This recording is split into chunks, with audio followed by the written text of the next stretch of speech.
La radio adventiste Béthanie de Pétionville vous présente une prédication enregistrée en public. Nous espérons que votre âme sera bénie par la parole du Saint-Esprit.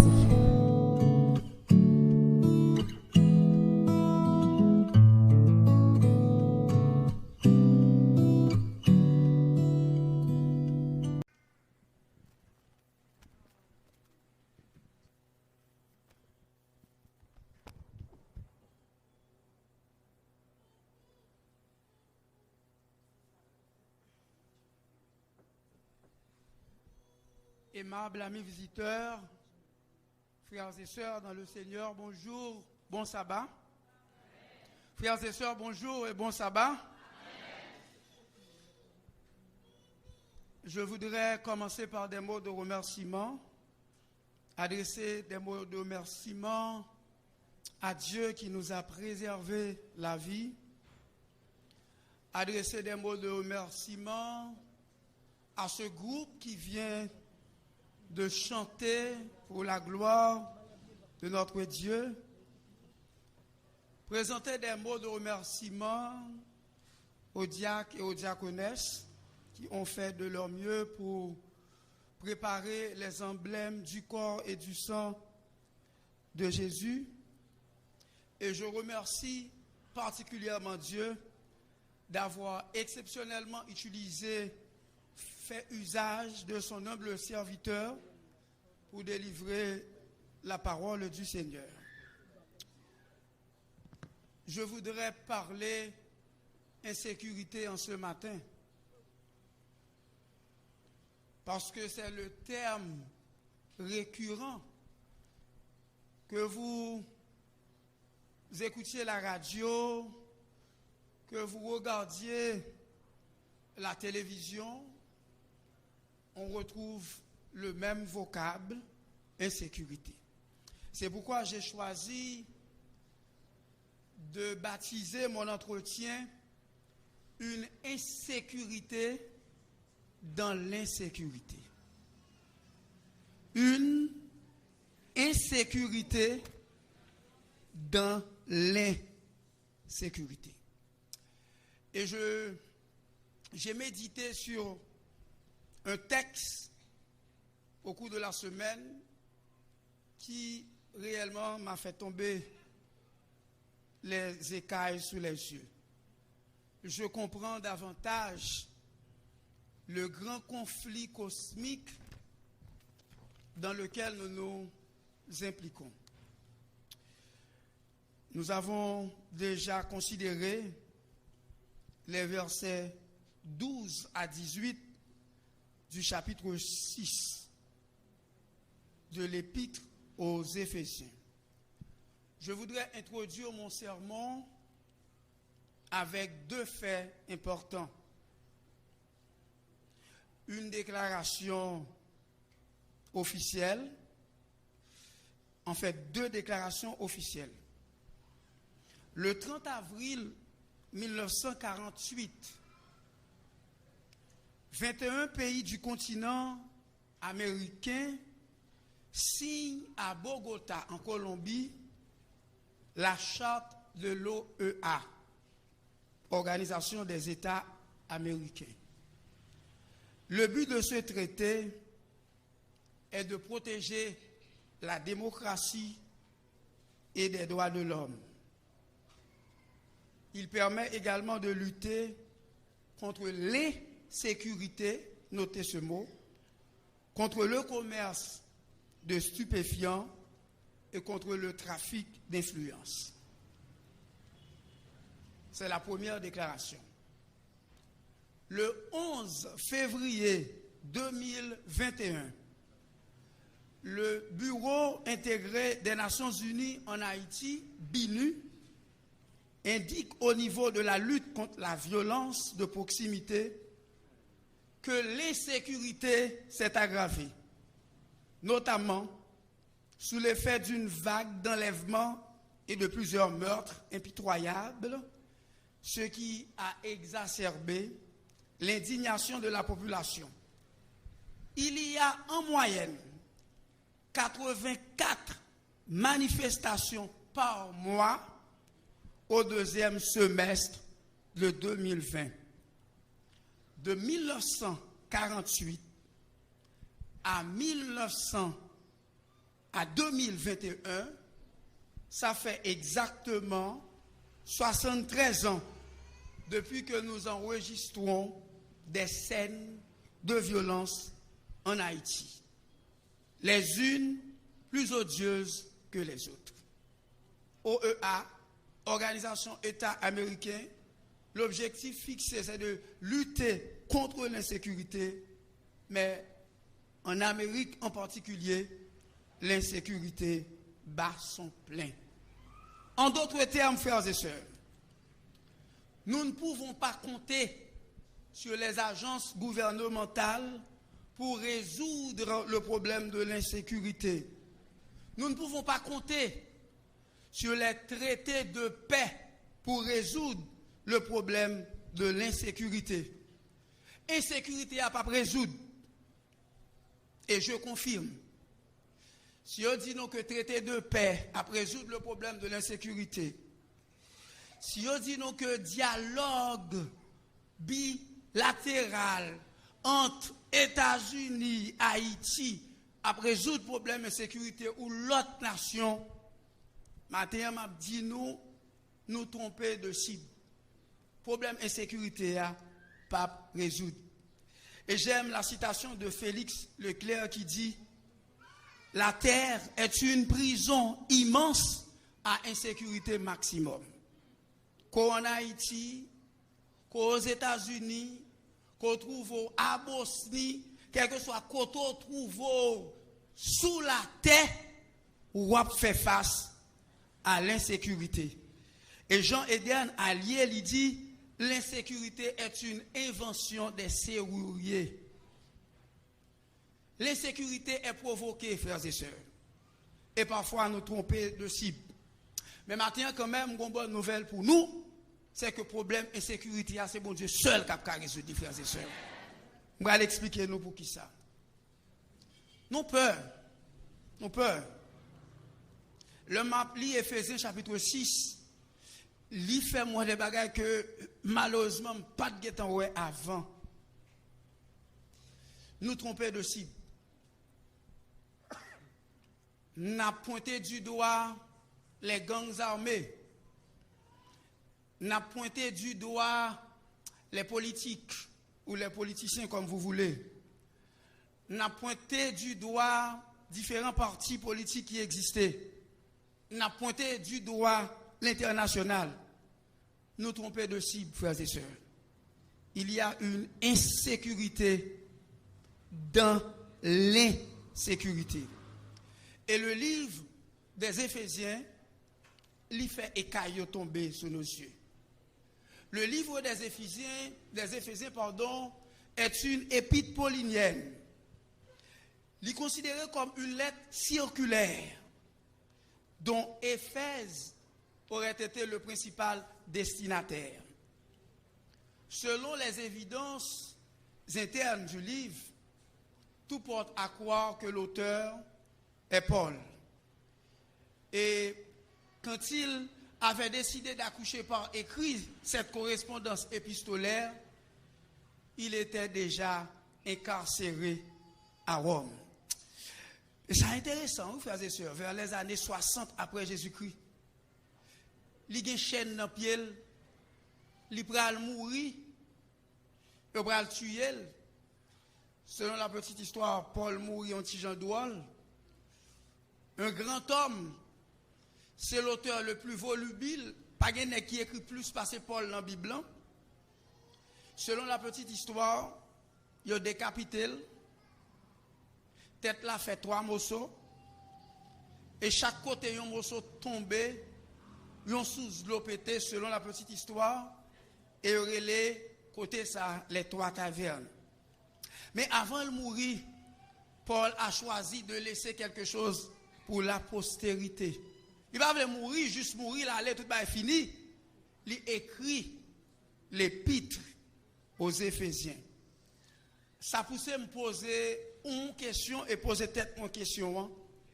Le n'a mourir, frères et sœurs. Qui ça nous t'a dit dans la rubrique nécrologique nous. Ça nous les biographie mort. C'est belle bagaille, vous faites sur leur fin mourir. Et puis, moun k'ap fait biographie sans que le pape voie fleur. Il dit, ce frère ou cette sœur ne possédait pas beaucoup de biens. Il n'a pas, si c'est un frère, mené une vie luxueuse. Il était en proie à des maladies de toutes sortes. Il fait sucre, il fait tension, il y a tout problème.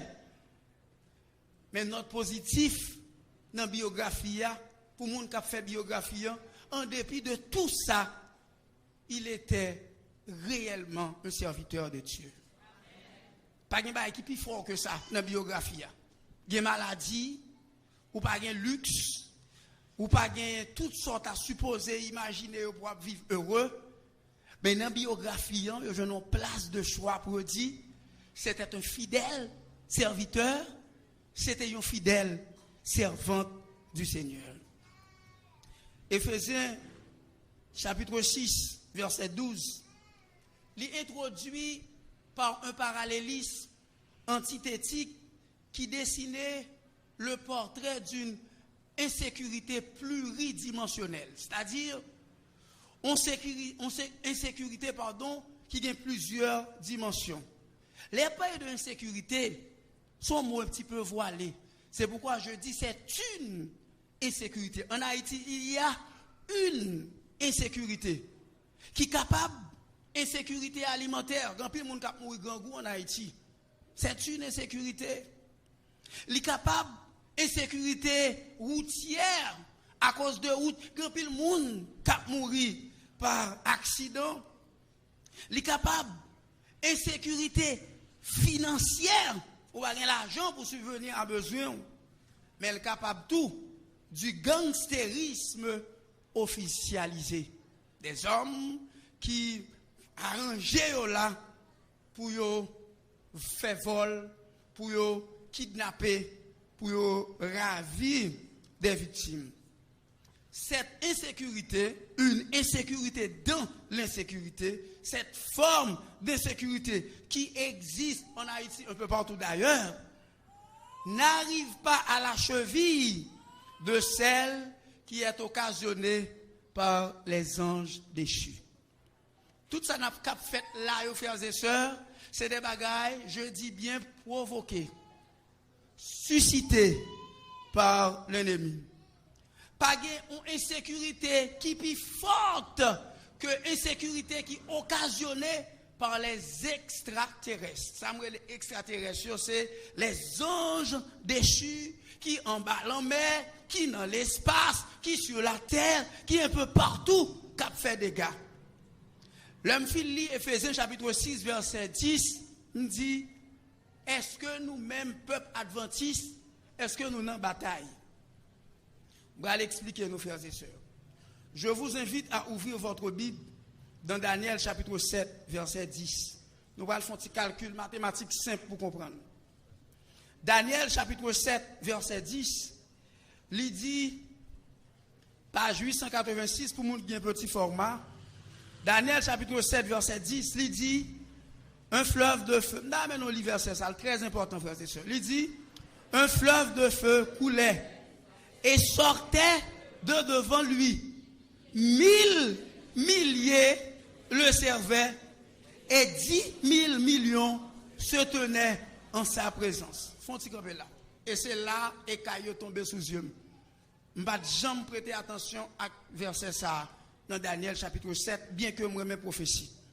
1000 milliers le servaient et 10 000 millions se tenaient en sa présence. En tout, dans la présence, bon Dieu, gagné 10 000 millions d'anges qui campaient. Ce qui nous fait un total, l'on prend 10 000 ou multiplié par 1 million, ça nous fait un total de 10 milliards d'anges qui se tiennent devant le Seigneur. Vous commencez à comprendre.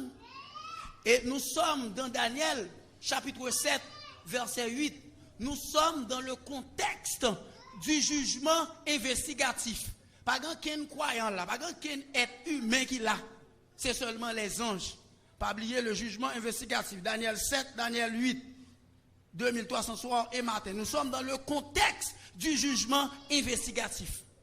Donc, bon Dieu gagne devant en total, là-haut dans le ciel, qui campait 10 000 milliards d'anges. Ça vient faire, frères et sœurs, 2/3 d'anges qui campaient devant l'Éternel. Et facilement, nous sommes capables de déterminer quantité d'anges qui sont actuellement à nos trousses. Calcul là très simple.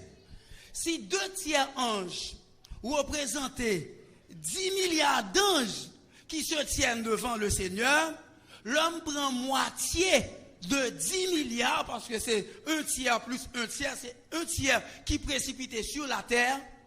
Nous avons 5 milliards d'anges qui sont à nos trousses. Sincèrement, je m'a réfléchi sous le texte, je me dis, mais comment nous-mêmes, adventistes, nous faisons encore en vie, frères et sœurs? Il y a 2 formes d'insécurité. Une insécurité qui concerne les innocents et coupables. C'est l'insécurité qui est en Haïti. Mais il y a une forme d'insécurité qui concerne non uniquement le dragon, futilité contre la femme, et il s'en alla faire la guerre au reste à ceux qui gardent les commandements de Dieu et qui ont le témoignage de Jésus. Frères et sœurs, je ne peux pas comprendre comment nous-mêmes, adventistes, qui vivent dans fin temps, qui gagnent à nos trousses 5 milliards d'anges déchus, qui plus puissants que toute armée qui existait dans le monde là, et nous encore en vie, frères et sœurs. Ça, je ne peux pas comprendre. Selon les prévisions et les statistiques démographiques des États-Unis, la population mondiale devrait atteindre 8,5 milliards d'individus en 2030. 8,5 milliards. En 2030, passer à 9,7 milliards d'individus en 2050. Prévision. 11,2 milliards vers 2100. C'est-à-dire, frères et sœurs, nous presque gagnons même quantité d'anges qui en conflit avec le peuple de Dieu que tous les habitants de la planète Terre réunis. Mais dans la guerre, nous y sommes. C'est pourquoi je vous ai dit en ce matin que vous vous trompez de cible. On a parlé de gang. C'est pas possible, nous. Si c'est ça nous peur, c'est pas ça le problème, nos frères et sœurs. Question, moi poser encore. Comment se fait-il que moi-même avec vous, nous encore en vie? Réponse simple, frères et sœurs. Parce que tout simplement, nous bénéficions de la grâce de notre Dieu.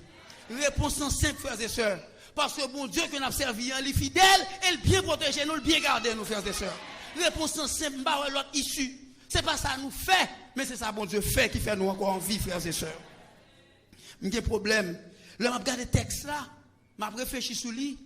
Moi, ouais, dans le ciel, si il y a 10 milliards dans le ciel, donc bon Dieu a déjà fait plan pour gagner espace pour toute l'humanité capable d'habiter, pour ne pas vivre dans la promiscuité. Dieu n'aime pas la promiscuité, frères et sœurs. Il y a un auteur qui dit, ce qui rend la pauvreté plus dure, ce ne sont pas les privations, mais la promiscuité. C'est Yusna qui fait déclaration ça. Donc nous, ouais, si il y a espace pour 10 milliards d'anges habiter là-haut dans le ciel, donc il y a espace pour chaque croyant qui voulait accepter Jésus comme Seigneur et Sauveur.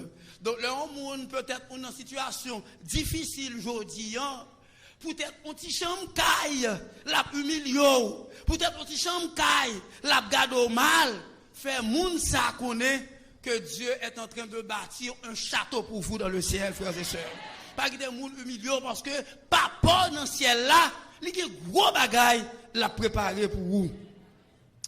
L'intertextualité au sens étroit, il présente nous les les antagonistes à qui est dans la bataille. Tout à l'heure, je dit ange déchu, mais ce n'est pas seulement ça. Nous sommes en guerre contre les dominations, ça en grec, les akas. C'est des anges, des esprits qui vraiment puissants. Les agences gouvernementales. Satan a des agences qui travaillent normalement. Et de base, nous ne pas connaître, frères et sœurs. Si ça fait, l'homme tape petit livre, ça, nous comprenons qu'on y dit, si nous sommes capables, bon Dieu, il ne va pas permettre nous, si nous sommes capables, ça va passer dans l'air là. Sincèrement, nous sommes capables de décider de sortir. Trop causé, frères et sœurs.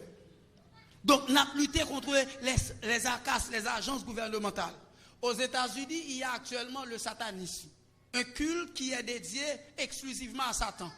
Les adeptes viennent et adorent Satan. C'est-à-dire, Satan qui est agence gouvernementale.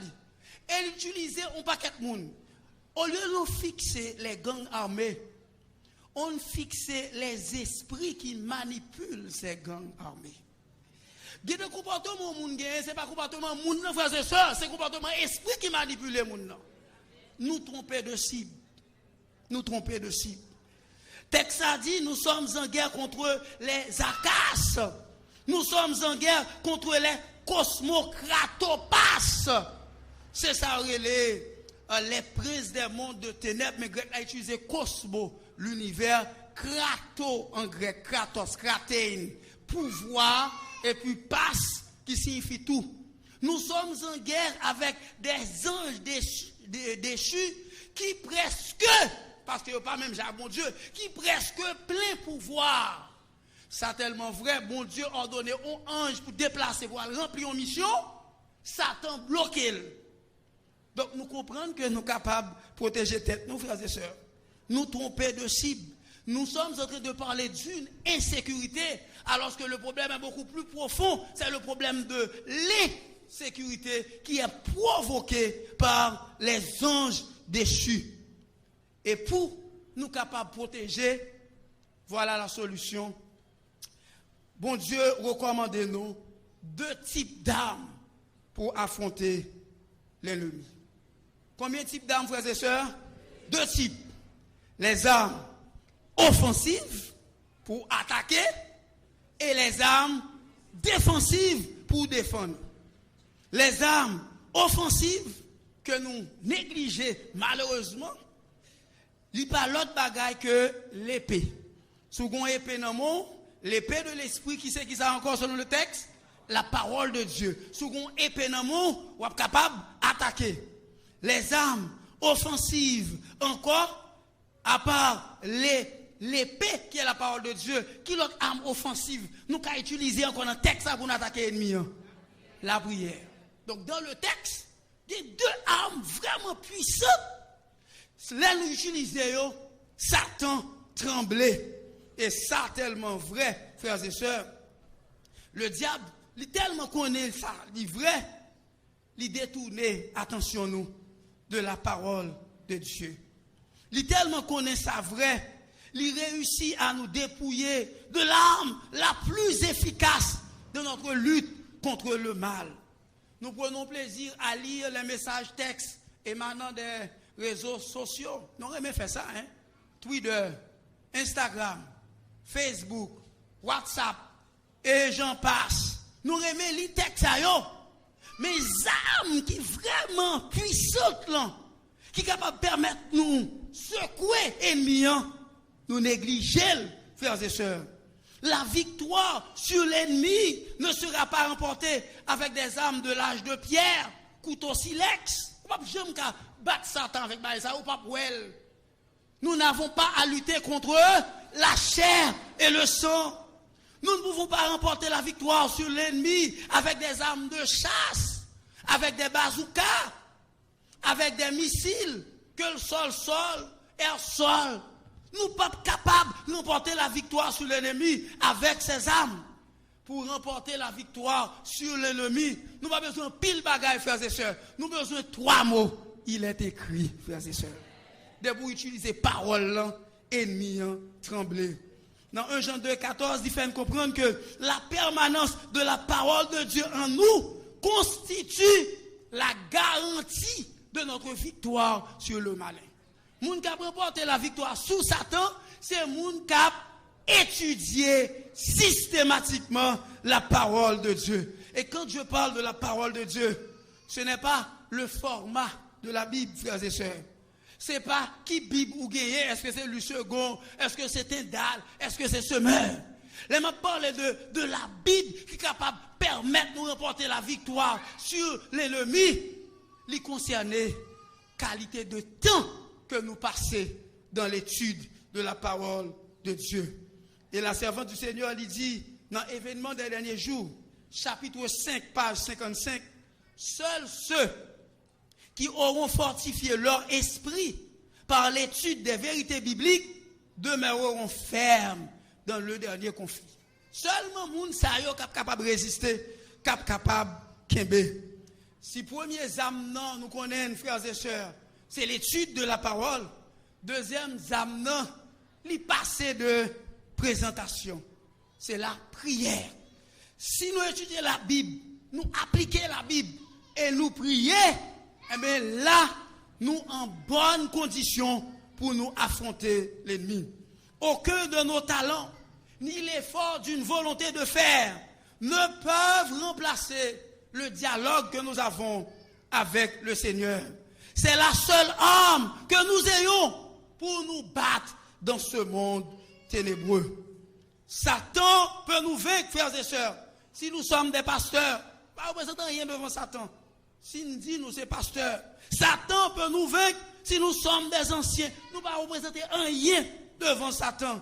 Satan peut nous vaincre si nous sommes des membres du comité, frères et sœurs. Nous ne pas représenter rien devant Satan.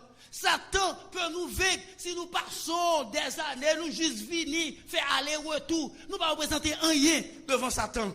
Mais Satan pas capable de combattre ceux et celles qui passent du temps de la prière, frères et sœurs. C'est peut-être ça, il dit, à genoux, l'homme est plus puissant que derrière l'arme la plus puissante au monde. Alors, à genoux, ou qu'a fait Satan trembler. La mesure de nos prières détermine la mesure dont se sert le Dieu que nous servons. Si prière, ou après, si bon Dieu, en pile temps dans prière, ou après, ou fait des bagailles extraordinaires. Nous avons besoin des armes offensives pour attaquer Satan. Premier type d'arme, nous avons besoin, frères et sœurs, qui a mis encore armes offensives pour nous capables d'attaquer Satan. Le n'a prié, le n'a étudié la Bible, il y a des bagailles nous pas ouais, quand l'ennemi a fait, il y a qui prend coup, nous pas qu'à ça, mais nous avons la certitude que l'ennemi a tombé. Deuxième élément, malheureusement, il n'est pas n'importe nous. Et c'est là, je viens montrer nous que nous avons un gros bon Dieu qui a veillé sur nous. Deuxième élément, c'est les armes défensives. Défensives. Yon pas pour nous, frères et sœurs. Par exemple, qui ça constitue les armes défensives? Le bouclier de la foi. La foi, pas pour vous. Pas gain la foi, vraiment. La foi, c'est baoul. Donc, il ne pas dépendre totalement de vous. Il y a des petits travaux qu'à faire, oui, mais il ne pas totalement dépendre de vous. Parce que la Bible dit, la foi vient de ce qu'on entend, et ce qu'on entend, c'est la parole de Dieu. Pourquoi ça fait foi, nous, li pas vraiment une foi qui ferme, inébranlable. Parce que au lieu de nous tendre la parole de Dieu, nous choisissons tendre l'autre bagage, des ragots, nous choisissons des promesses fallacieuses. Nous pas bouquer avec frères et sœurs. Nous ne promettre nous monts et merveilles. Et puis pas rien de fait. Depuis 200 ans, nous avons reçu promesses en Haïti. Depuis que le monde est monde, nous avons reçu promesses de l'extérieur. Un peu partout, nous avons reçu promesses des frères, moun qui travaillent. Qui ça nous a changé, frères et sœurs? Pas rien de changer. Nous tendons trop l'autre bagaille. Le temps est venu pour nous capables d'entendre si là qui créait ciel là, à terre là. L'heure pour laisser mon Dieu parler, frères et sœurs. Car quand Dieu parle, il parle pour produire des changements. Quand Dieu parle, il parle pour transformer des vies. Quand Dieu parle, frères et sœurs, il parle pour mettre les points sur les i de nos erreurs passées. Quand Dieu parle, frères et sœurs, il parle pour apporter quelque chose de meilleur. Car l'Éternel est la voix des sans-voix. L'Éternel est le bouclier des sans-défense. Suspendant de l'autre qui a dit toute bagaille sauf l'essentiel. Mais entendez bon Dieu qui pas dit en pile bagaille mais qui dit l'essentiel, frères et sœurs. La foi pas pour nous. C'est bon Dieu de faire nos cadeaux. Encore une fois, nous pas capables de défendre tête nous. Nous nous combat. Notre grande armée ça. Comment vraiment vous êtes capable de défendre tête tout? Contre 5 milliards d'anges déchus surentraînés qui gagnent des armes de toutes sortes dans main pour attaquer nous. Deuxième élément qui c'est une arme aussi défensive, c'est le casque du salut. Ça lui-même, il va pour nous encore. Le casque du salut. Est-ce que nous sommes capables de tête nous salut, frères et sœurs? La Bible dit dans Éphésiens chapitre 2 verset 8, c'est par la grâce que vous êtes sauvés, par le moyen de la foi. Il dit cela ne vient pas de vous. C'est un don de Dieu. Encore une fois, le casque du salut, le salut, je ne peux pas posséder. Donc là encore, je ne suis pas capable de défendre tête nous. Et salut ça, il dit gonjon doué tout comme pour la foi. Gonjon doué. Même s'il a sorti de Dieu, mais gonjon yé, gon condition pour mon Dieu ouais vraiment ou voulez sauver ou accepter salut. L'Éternel dit à travers apôtre, à travers auteur de la Bible, plus particulièrement Jacques 4, verset 7, il dit Dieu résiste aux orgueilleux, mais il fait grâce aux humbles. Donc, si vous avez besoin de sauver, comment vous pouvez faire ce faux? L'humilité se manifeste dans nos dires. J'en ai parlé, frères et sœurs. Prouvez, est-ce que nous avons humilité ou pas? Il dit que vos paroles soient toujours accompagnées de grâce, assaisonnées de sel. Bonne façon pour eux, frères et sœurs. L'humilité, l'y manifester dans le renoncement. 2 hommes à prier dans le temple. Guillaume qui dit, m'batte coup le reste des hommes, m'batte coup ce public. C'est l'orgueil spirituel. Les plus beau parce que l'autre là, ou pas prêt pour recevoir le salut. Ou gens pour y faut cultiver l'humilité. Nous avons un exemple, Naaman. Naaman tellement orgueilleux, il est malade. Il n'a pas accepté pour faire plonger dans la rivière ça. Parce qu'on est tant cool, on général tant cool. Il n'est pas supposé à plonger dans la rivière sale ça. Et c'est ça l'orgueil fait. Il mettait nous au centre de tout. Il voulait pour parler de nous seulement. Il voulait, si m'a fait un programme l'église, il dit c'est programme PAM. Il voulait, si une réalisation qu'a faite, m'a arrangé, me dit c'est réalisation PAM. Nous ne sommes pas encore prêts pour faire l'expérience du salut. Parce que l'humilité, n'est pas l'autre bagaille que le renoncement de soi. Je te dis, je suis ballon, je suis supposé fini. Mais avant de finir, frères et sœurs, combat qui a attiré l'attention dans le texte ça. Le n'a regardé, nous gagnons dans la bataille, ça, dans le combat ça. Nous gagnons pile monde qui est blessé. Parfois, médecin qui a soigné, lui-même tout, il a besoin de soins. Il ne faut pas étonner de ça. Le médecin qui soigne a besoin d'être soigné. Le pasteur qui fait la cure d'âme a besoin aussi de quelqu'un pour lui faire la cure d'âme. Et ça arrivait avec les grands hommes de tous les temps. Regardez Élie, qui sont campés en face, on pas qu'être prophète Baal. Élie, lui-même seulement, il campait en présence, monsieur yo. Et l'Éternel utilisait Élie. Bien que le dit c'est lui-même seul bon, mais l'Éternel dit il y a 700 hommes qui n'ont pas fléchi le genou devant Baal. Mais même Élie, ça, frères et sœurs, qui fait grand exploit ça, et il oublie tout bail ça yo, là le caché. Élie peur pour Jézabel pas éliminer. Il y a des moments où nous avons besoin d'aide.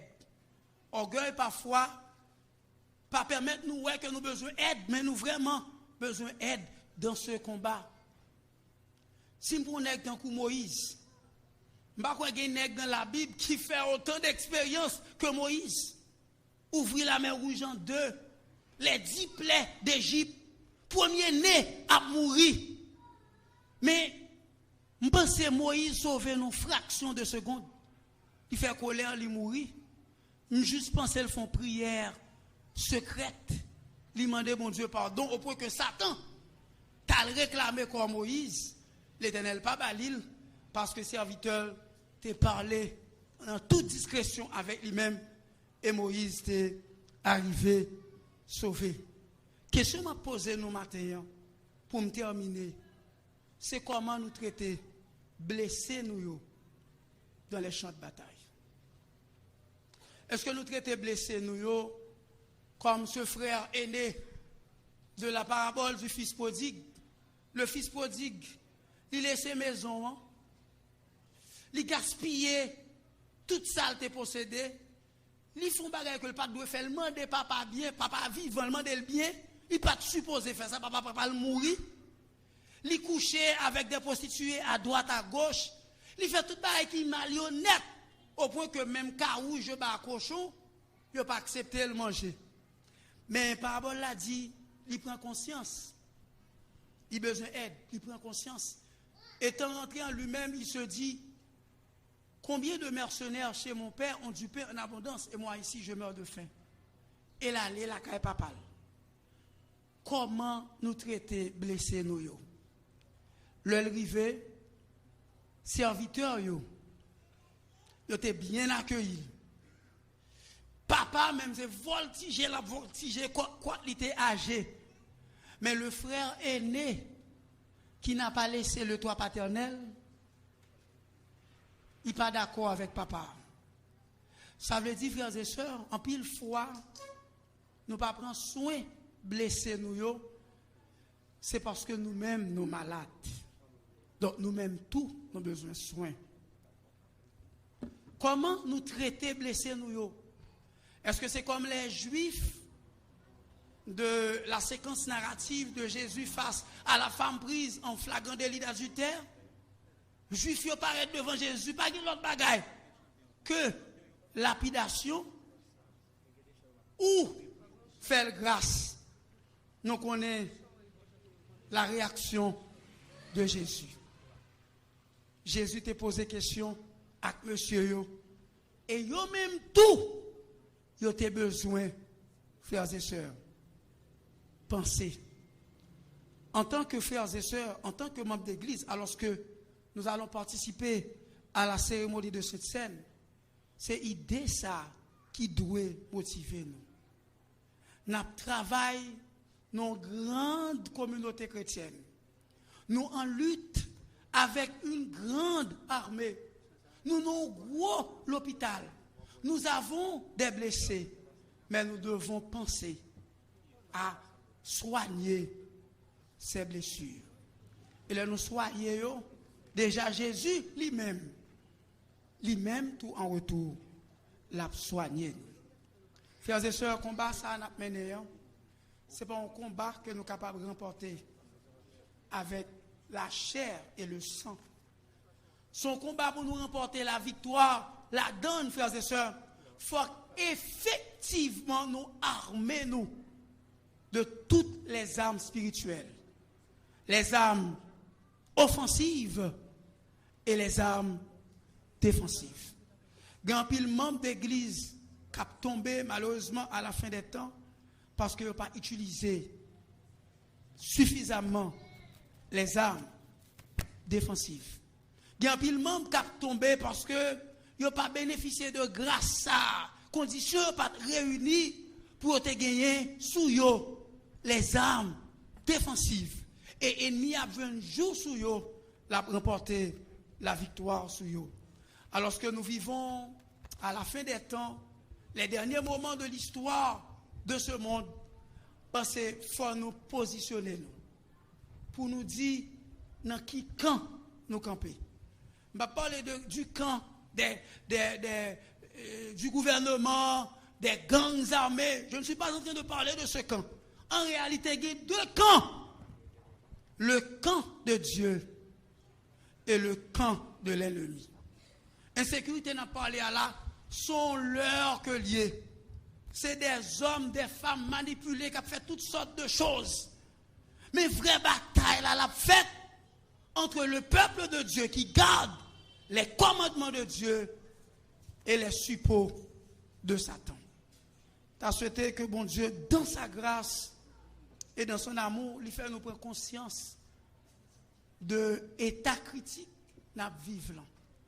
C'est le moment pour nous passer plus de temps dans la prière. Le texte a conclu comme ça. Il dit nous prier pour les saints. Il dit nous faire toutes sortes de prières. Nous tellement égoïstes. Même dans la prière, nous égoïstes. Nous prions plus pour problème nous. Nous prions plus pour nous. Nous prions plus pour caille. Nous prions plus pour visa.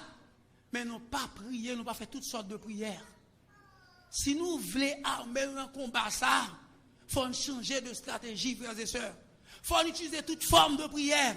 Prière d'intercession, prière pour Frolant. Prière de supplication, il faut supplier mon Dieu, ou passer du temps en prière. Il faut que vous priez tout, frères et sœurs, faire des requêtes de prière. Et c'est comme ça qu'on est capable de camper devant l'ennemi. Disciples ont prié pour te chasser un démon, ils n'ont pas prié assez. Le délai dit, démon ça yo, ou pas qu'à chasser comme ça.